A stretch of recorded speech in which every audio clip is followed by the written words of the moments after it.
Welcome to the Timeless Vitality Podcast, where co-hosts Kate Beck and Amber Stitt explore the unique journeys, inspiring stories, and timeless wisdom of those who embody vitality and resilience. Together, we discover what it means to thrive well beyond 100, sharing insights that empower you to live with purpose and create a lasting legacy. Let's get started with today's episode. Hello and welcome to Timeless Vitality Podcast. I'm your host, Kate Beck, and joining me is my co-host, Amber Stitt. Welcome. Today, we have a treat for you. Lia Bliss is joining us. Lia, introduce yourself. Hello, what do you want to know? We would love to know a little bit about you, your story, and about your business. Well, gosh, I remember a long time ago, I had someone say like, oh, what do you do? And it's really reframing that mindset. And I think a lot of people forget that you're not just your business. You're not just what you do for work. And so there's a lot of elements. I'm a mom. I'm a dog mom. I'm a yoga instructor. I am a power lifter. I really, really love fitness and fashion. I worked for many, many years in the fashion industry. I grew up in a really small town, which I think surprises a lot of people. But you can take the girl out of the rodeo. You just can't take the rodeo out of the girl. So I've traveled. I studied opera in college, so performance opera, which is not very common. I don't think people expect that, especially from someone who ended up shifting from fashion retail and merchandising into LinkedIn sales consulting. That is not a very normal transition for anybody. Tell me more a little bit about that. That is a fun and interesting story. That story is wild. So when I was, it goes all the way back, but in 2019, I was a single mom working in retail management. I had the worst work-life balance, but I also had a really terrible sense of where I was going in the world. I just kind of had that existential moment where I said, is this really going to be my whole life? Is this all I'm doing? I had a really traumatic first marriage. I ended up getting divorced when I was 20, and I'd gone through a lot of therapy, read a bunch of self-help books, and I felt very empowered to take all those lessons and my experiences and share that and help other women specifically. But I just couldn't figure out how to break into business. And it felt like I was being gatekept from clients and networking and marketing. And I didn't even know what I didn't know. So in 2019, I decided, against like any reasonable concept of success, that I was going to hire a business coach. I got connected with a lady who knew somebody, and my coach ended up living in Sydney, Australia. So across the world, I hired this business coach, but I didn't have any money. I was barely making rent payments. So I started by crafting this email to ask literally everyone I've ever met for money, which is like humbling and embarrassing. And all of those icky self-doubt emotions come up. But I sent off this email and I said, I really want to hire this business coach. I really think this is something I can do. Can I get any support? I had been cutting hair on the side out of my house to make extra money. And one of my hairdressing clients was like, I absolutely believe in you. Here's all the money. Complete stranger, essentially. I've known her now for 15 years, but it was so random. But there's also that pressure to not fail because somebody believes in you. So I hired this business coach, October 2019, worked with her all the way until January 2020. And she gave me the outline. She helped me work through the like basics of how to do sales calls. I had no clue. And then the world caught a cold and we all went home for a really long time. And especially working in retail, there's no work. Go home. Go home. We'll let you know. Mm-hmm. So all of a sudden I had the skills and the time to hyper focus on the business that I was trying to build. And I just thought, okay, it's never going to be a better time than this. So I started a YouTube channel, which please don't go look at it. It's so bad. It's so bad because I had no idea what I was doing. Now everyone's going to find That's how she gets views by saying that. So. Oh my gosh. No, don't look at the cards. It's already turning pink for the audio only folks. It's embarrassing terrible because I had no clue. But it's that shift. It's that shift. I believed in myself and I had the audacity to just show up and do it. So I started putting out a YouTube video every single day. And I had friends that were like, oh, we love this. You're doing so great. And it was a lot of just, time management techniques and showing up for yourself mindset. We all needed a little bit of mindset help during lockdown. Mm-hmm. Then I got a call from my father, and my father has been a career CMO. He's worked as the head of marketing for many, many, many tech companies for my entire career. I remember even I was 15 standing at a conference in a booth, like scanning badges. Like that's how I grew up. And he said, hey, we didn't have a super close relationship at the time, but he said, hey, I don't know if you know, but I started this company where I do sales training on LinkedIn. I was like, that's cool. Great. I don't know anything about that. He said, well, because of COVID, all of these companies have sent their salespeople home, and there's a lot of companies with extra budgets to do LinkedIn training. He said, I'm so busy. I'm so overwhelmed that he sat down to talk to his wife, my stepmom, and said, I need somebody who understands data, who knows how to explain complex solutions,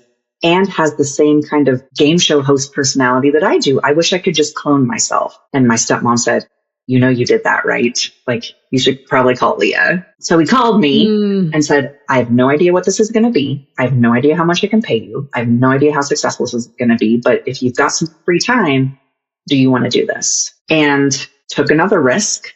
Thought, what's the worst that can happen? Sure, some extra cash. The next year, I ended every single call nearly in tears, because with that like loving support, my father would drill down presentation skills.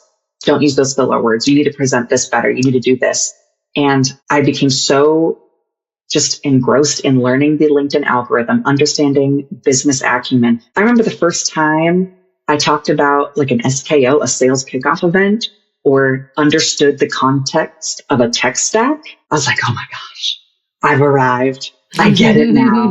Because I was so far apart from that I just didn't know. So then we worked together for several years, ended up taking the businesses in separate directions. He runs a company called Bliss Point, and I have a company called Blissmagic. We do nearly the same thing, just in different ways. We all have a different flavor that we add, and there is unlimited number of people who need support on LinkedIn. So started my own company, and then now I'm truly, and I pinch myself every day, I'm traveling, I'm getting on stage, I'm speaking to people, I'm connecting professionals, and I'm able to really turn around and reach back and say, hey, let me show you, because I know what it's like to not know. Let me help you get on LinkedIn, understand how to network, understand how to identify client relationships, understand how to sell, and really leverage that social selling. And here I am, the end. My goodness. I love your story. It just, and Lee and I met at a conference, Sway, the Sway Collective. So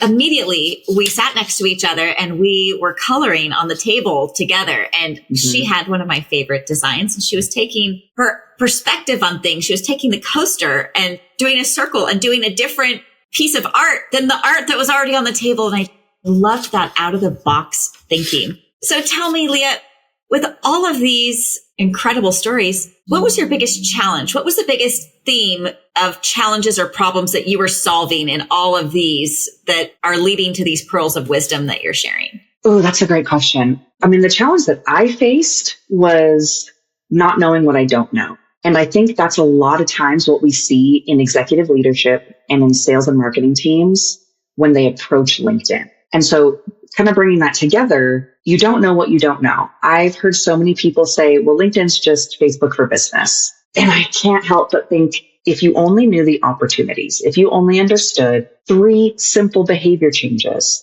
I love the saying, follow the money. Like, those old tiny espionage movies where it's like, oh, to find the bad guy, we've got to follow the money trail. When you look at corporations like Instagram makes money by selling advertising space. And so they promote creators who keep you, the consumer, scrolling, right? The longer you're stuck in a doom scroll on Instagram, the more money Instagram actually makes. Yeah.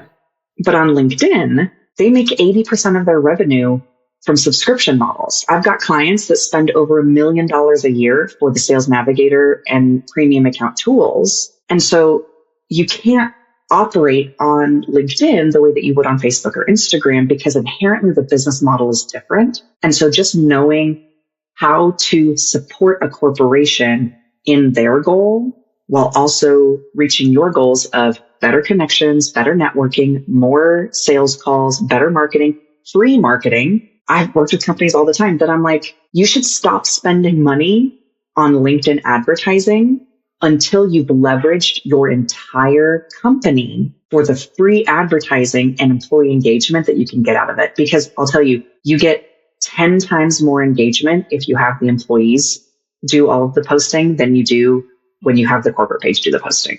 Tell me more about that. Fill us in. Give us an example. Give us one example. LinkedIn tips. Yeah. You guys said there was 3, but let's start with that one. I'm all ears.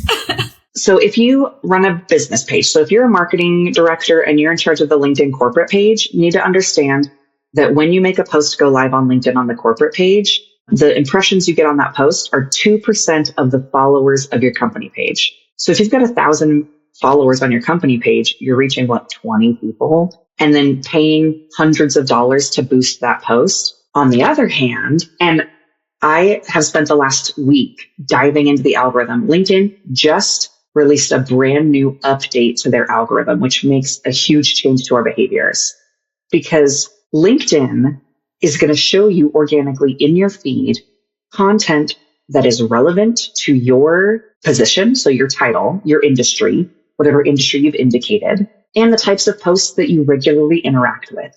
LinkedIn's goal is to connect business professionals and help them have business conversations. And so when you make a post go live, an individual on LinkedIn, your post goes to 10% of your followers for connections. Already a huge increase over the number of people from a company page. But the real secret, and the only thing that I think people need to do on LinkedIn to be successful, is commenting. Because when you comment on a post, that post and your comment is shared to 30% of your network. It's way more people.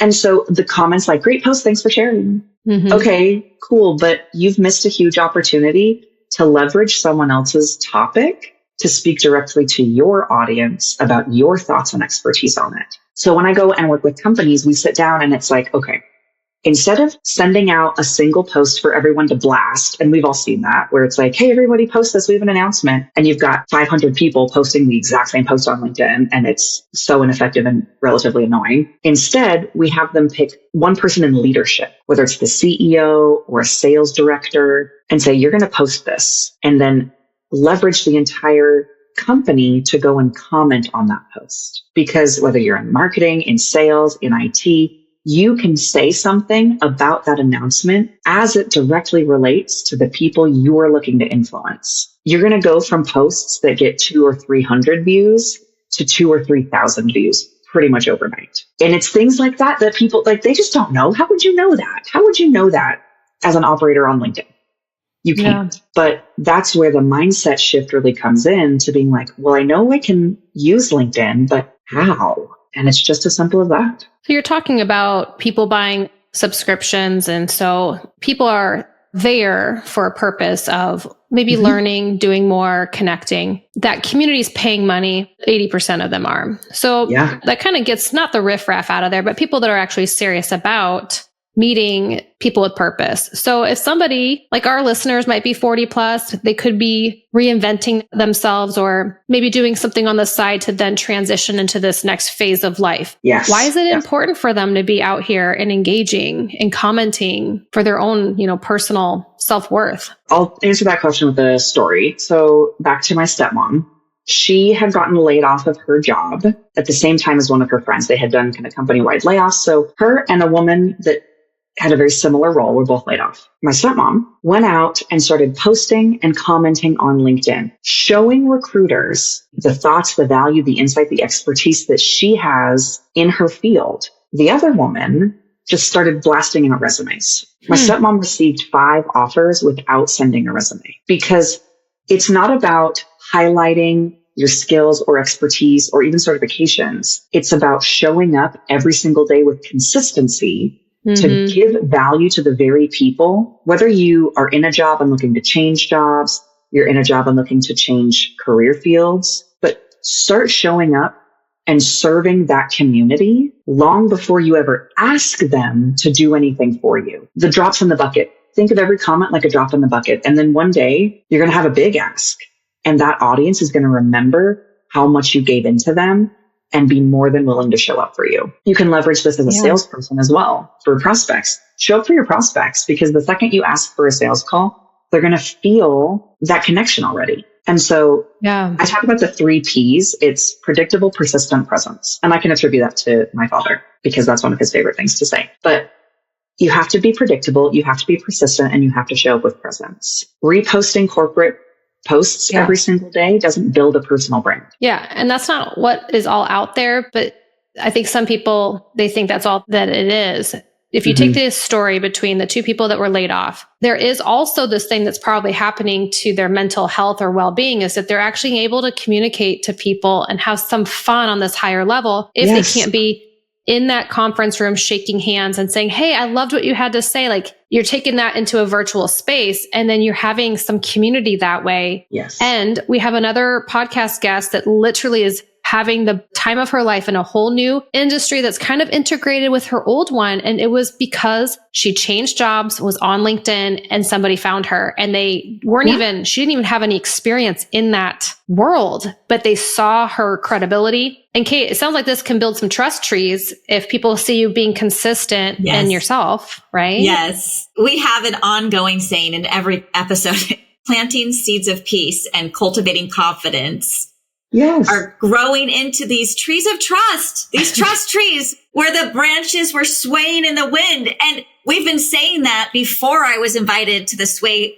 Collective live conference. And so we are really and truly wanting to build trust within our community, first with ourselves. I think earlier you identified something that is in our pearls of wisdom about it took someone believing in you to help you acknowledge believing in yourself. And I want to take a moment for all 3 of us right here and everyone who's listening to us to acknowledge our achievements, the achievements that we do for others, but also those achievements that we do for ourselves, and say, thank you. Yes. And I love myself and I'm proud of myself. So Lia, please tell us, what makes someone or something timeless? I love this. You asked this kind of as the pre-question, because my background's in fashion, right? And so it's like Anna Wintour and Coco Chanel and all of these things. But really it comes down to this idea of continuous learning and transcending time. The things that are timeless transcend time. And if we don't constantly work at increasing our skill sets and making ourselves valuable, I feel like timelessness and valuable really come together in the same way. And so showing up on LinkedIn to consistently provide value, to knowing the value that you have, whether that's at home, in your relationships, your relationship with yourself, your relationship with your money, to know that you have inherent value, but then also keeping that going, right? Wisdom, courage, compassion, resilience. These are the types of things that you can show up with and keep you really timeless. And we can't achieve that if we don't continue learning and growing and evolving. I love it. Well, you talk about fashion and like there's certain designers that have this staple look, and you could picture Audrey Hepburn or like Marilyn Monroe. There's just different people out there for whatever it is. So when you talk about consistency on LinkedIn, like show up with that person that you are. Like they want to meet you and they're going to work with you because of what you're like. If you have tattoos, don't cover them up. Let people see like them these? Because they might want to, that resonates, right? So bring your brand and your personality to it and then be consistent, because people will flock to you if that synergy, makes sense.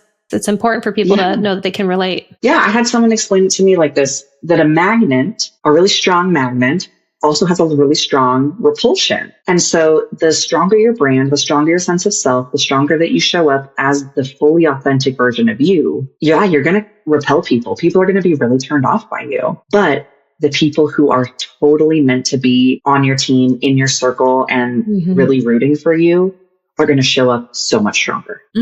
I love that you brought that up, Lia, because one of the fear factors, the saltiest fear that, to get down to it, like having to take a small bite of nobody likes you, everybody hates you, why don't you go eat worms, right? And saying, I'm taking those worms and saying, what a blessing, because I want the people on my team to love and celebrate me as I will them. And there have been people in this world that have hated or repelled from me. And at first I would be so sad, like it would hurt my feelings. And now I'm like, you know what? I'm going to send you a thank you card, because that really clarified for me why I'm comfortable in my own skin and why I stand right here and feel confident about these words that I am saying or what I'm choosing not to say. Absolutely. I love that. Well, Kate, some of those worms might be composting at your house too. So.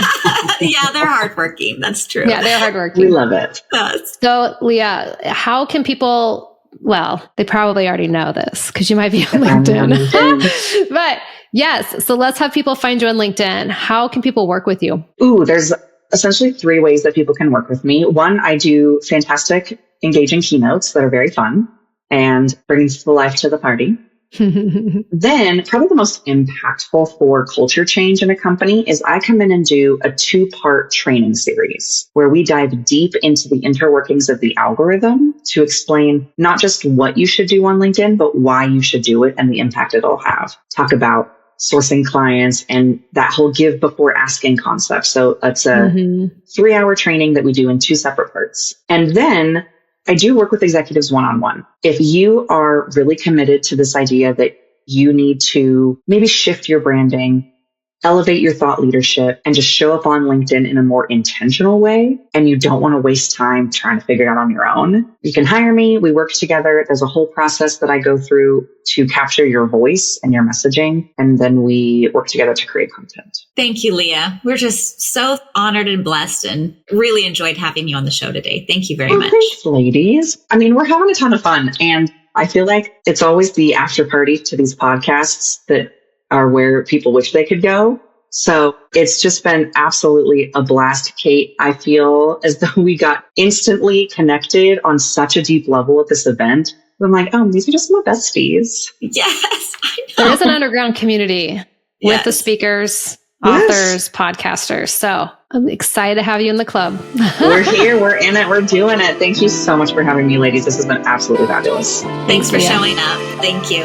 Thank you for joining us on the Timeless Vitality Podcast. We hope today's episode has inspired you to embrace the journey of thriving well beyond 100. Remember, your story is still unfolding, and every step you take adds to the timeless legacy you are creating. Until next time, stay vibrant, stay empowered, and continue living with purpose. We'll see you on the next episode.